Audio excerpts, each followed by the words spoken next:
संयुक्त परिवार के एक पति पत्नी में काफी बड़ा झगड़ा हुआ।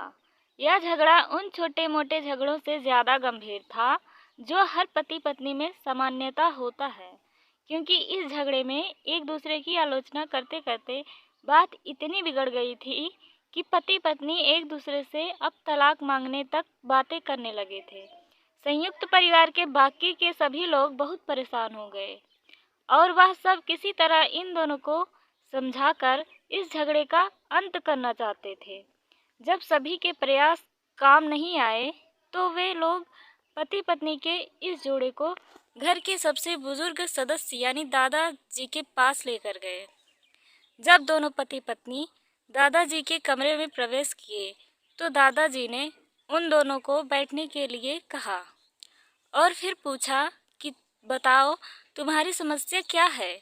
दोनों पति पत्नी एक साथ बोल पड़े और एक दूसरे पर आलोचनाओं की झड़ी लगा दी। जितनी कमियां पत्नी अपने पति में गिना रही थी, उससे ज्यादा कमियां पति भी अपनी पत्नी में गिना रहा था और कई मिनटों तक यह सिलसिला चलता रहा। दादाजी ने भी इन दोनों को नहीं रोका और इनको अपना अपना गुस्सा एक दूसरे पर उतारने दिया। आखिर में जब दोनों एक दूसरे की बुराइयां करके थक गए और शांत हो गए, तब दादाजी ने उन दोनों से कहा, अब दोनों एक दूसरे की कुछ अच्छाइयाँ बताओ। जब अच्छाई बताने का समय आया तब दोनों ही पति पत्नी एकदम से चुप हो गए। शायद गुस्से में उन्हें कुछ याद नहीं आ रहा था या फिर गुस्से की वजह से ही वह एक दूसरे की अच्छाइयाँ बताना नहीं चाहते थे। दादाजी ने यह बात भी महसूस कर ली। थोड़ी देर बाद जब कोई भी नहीं बोला तब दादाजी ने कहा, अच्छा ठीक है, यह लो पेपर और पेन और एक दूसरे की अच्छाइयाँ इसमें लिखो।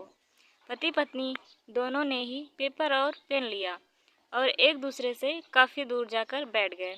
थोड़ी देर तक न पति ने कुछ लिखा न पत्नी ने।